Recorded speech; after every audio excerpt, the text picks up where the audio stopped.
So my name is Kim Lambert. I am the Associate Director of Administration at the Humane Society of El Paso. Ed is a 1.5-year-old Shar-Pei mix, and he's an absolute doll. He is super smart, he's very affectionate, and he's been here for about 9 months, which is just way too long for a dog to be in a shelter.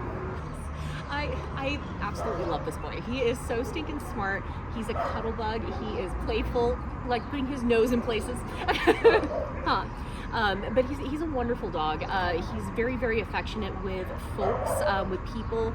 He's definitely a people dog, but he does get along with other dogs too. He's got a number of doggy friends, and he's very adaptable. He gets along with just about everyone. I think he'd be a fantastic family dog once he finally gets into a home and decompresses. He'd be amazing.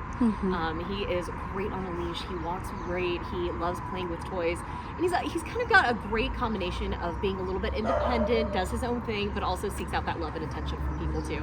Right. And he's housebroken too.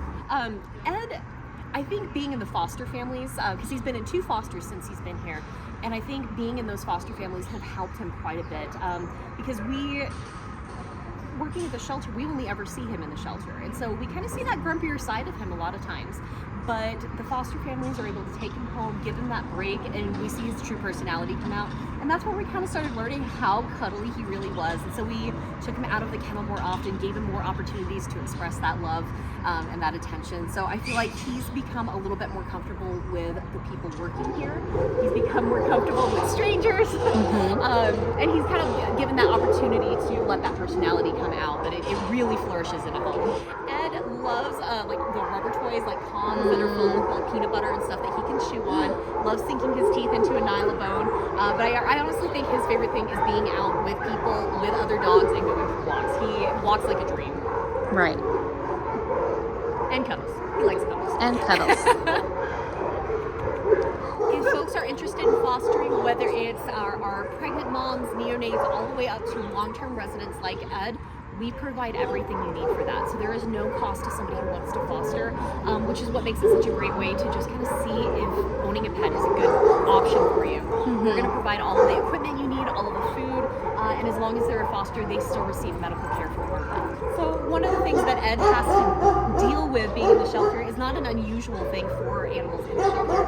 It's something called happy tail, and it sounds kind of silly, but dogs like Ed, when they get excited to see somebody, they start wagging their tail. However, they're stuck in a small kennel with cinder block walls, and so what ends up happening is they injure their tail, and it does kind of bleed a little bit. It does create a mess. It can be a little bit painful, but the only real solution is getting them out of the shelter, getting them adopted, getting them in a home where they can wag their tail and hit something soft like a couch or a bed.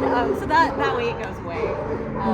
One of my own dogs, I adopted her from here. She had happy tail, and within a couple of months it healed up and it was fine.